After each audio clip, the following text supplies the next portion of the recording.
ගෝචවිල්හි උසාවිය ගොවීන්ගෙන් පිරී තිබිණි. උසාවියේ වැඩ ඇරඹෙන තෙක් ඔවුහු නිශ්ශබ්දව බිත්ති අයින් දිගට සිටගෙන වුන්හ. මේ ගීත මෝපසාන් ලේඛකයාගේ විනිශ්චය කෙටි කතාව ආරම්භ වෙන ආකාරයයි. ගමක උසාවියකි. නඩු හබවලට පැමිණ සිටින්නේ ගොවීන්. උසාවියේ වැඩ ආරම්භ වී නැහැ. එතෙක් ඔවුහු බිත්ති අයින් දිගට සිටගෙන ඉන්නවා. දුප්පත් නූගත් ගොවීන්ට කාටත් සම සාධාරණ වන නීතිය පිළිබඳව වැඩ කරන උසාවියේ කල් මරන්නට සිදු වී ඇත්තේ සිටගෙනයි. ඔවුහු නිශ්ශබ්දව සිටිති. මෙයින් අදහස් වන්නේ ඔවුන් තුළ නීතිය ගැන ඇති බියයි. ලේඛකයා මේ සෙනග ගැන හැඳින්වීමක් කරනවා. ශරීර ප්‍රමාණයෙන් උස් වූත්, මිටි වූත්, තර වූත් අය, රත් පැහැ මුහුණු වලින් යුතු අය, ශරීරයේ ශක්තිය අඩු අය, හීන්දෑරි අය. දැන් අපේ මනසේ මේ රැස්ව සිටින පිරිසගේ චිත්‍රයක් මැවෙනවා. මෝපසාන් ප්‍රංශයේ ඉපදී හෙදී වැඩුණු කෙටිකථාකරුවෙකු වුවත් ඔහුගේ නිර්මාණ ලෝක කෙටිකථාකරුවන් කෙරෙහි විශාල බලපෑමක් කරපු බවට විචාරකයන්ගේ මතයයි. 1850 දී උපන් ගීද මෝපසාන් 1893 දී මිය ගියා. ඔහුගේ ජීවිත කාලය වසර 43යි. ඒ කෙටි කාලය තුල ඇත්තටම නම් උපන්දා සිට ලිව්වෙත් නැහැනේ. ඔහු කෙටිකථා 300කට වැඩි ප්‍රමාණයක් ලියා ඇති බවත් නවකථා 6ක් ලියා ඇති බවත් කියවෙනවා. අපි නැවත මෙම ලේඛකයාගේ විනිශ්චය කෙටිකථාවට යමු වෙමු. ඔහු සිය කූඩ බිම තබා නිහඬව තම තමන්ගේ ජීවිකා වෘත්තිය පිළිබඳව සිතමින් සිටගෙන වුන්හ. දැන් වාගේ මනසේ නිහඬව සිටින මේ ගොවි පිරිස ගැන කුතුහලයක් තියෙනවා. ලේඛකයා මෙසේ ලියනවා. සත්ව ගාල්වලද, සතුන්ගේ කසලවලද, පිළුණු කිරිවලද, ඔවුන්ගේම ඩාදියේද දුගඳාවට පැතිරී තිබිණි.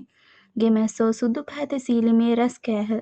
අරින ලද දොරෙන් පිටත කුකුලන් හඬලන හඬ ඇසිය හැකි විය. රචකයා වචන භාවිත කරගෙන මැවූ රූපය දැන් අපි ඉදිරියේ. ගොවියන්ගේ දිළිඳු ජීවන රටාව ගැන තවත් මොනවා කියන්නද? ඔවුහු කිරි ගොවියෝ. අධික වැඩ ප්‍රමාණවත් ආදායමක් නොමැතිව ඔවුන්ට ඔවුන්ගේ ජීවිත අමතක කරවනවා. පිරිසිදුකම විහිළුවක්. ගොවිපළවල් පවත්වාගෙන යාමට ප්‍රමාණවත් ආදායමක් නැති විට පිරිසිදුකම් ගැන ඔවුන් මොනව කරන්නද? මේ අතරම අප ඉදිරියේ මෙවැනි රූප පෙළ අපට ඒ දිළිඳු ගොවීන්ගේ නූගත්කම ගැනද මතක් කරලා දෙනවා. පිරිසිදුකම ගැන කියා දෙන අධ්‍යාපනයක් ඔවුන්ට ලැබෙන්නේ නැහැ. පිරිසිදුකම ගැනවත් දැනුවත් බවක් නොදෙන සමාජ වාතාවරණයක තවත් ආරක්ෂා වෙතැයි සිතිය හැකි ගුණදහම් ජීවන පිළිවෙත් තිබිය හැකිද? ඔහු රවටිලි සමග ජීවිතය ගෙවන්නේය. රවටනු ලැබීම මෙන්ම තමන් විහින් තවකෙකු රවටා ජීවත් වීමටද පුරුදු වූවෝය.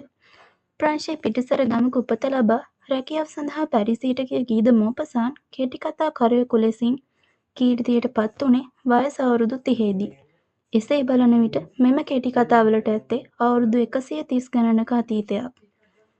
එම අතීතයේ සිට එදා පැවති ජන ජීවිතය ගැන විශේෂයෙන්ම දිළිඳු ජනයාගේ ජීවිත ගැන මෝපසාන් ලිව්වා. එම නිර්මාණ වචන. ඒත් ඒ වචන අපගේ මනසේ රූපමවනවා. ඒ රූප සමග කතා කරමු. මොනවද අපට ඇසෙන්නේ? ප්‍රංශයේ ගැමි සමාජයේ දිළිඳු ජනයාගේ අඳෝනාව. කොමල භාවයේ සියුමැලිකමේ මේ ප්‍රශ්නයට ඇතුළු වෙන එක මට අයිති දෙයක් නෙවෙයි. මම මේ ප්‍රශ්න දිහා බැලුවේ නීතිමය පැත්තෙන්. එතනයි විනිශ්චයකරුවා ඉන්නේ. එදාද අද වගේම මානුෂික හැඟීම් වෙනුවට එතන හරස් වෙන්න නීතිය ඉන්නවා. ඉතින් නීතිය ඒ හරහට හිටගෙන ඉන්නවා. හමුවෙමු තවත් එපිසෝඩ් එකකින්. මම සමුගන්නම් ඔයාලගෙන් මේ ඔයාලගේ ආදරණීය YouTube නාලිකාව.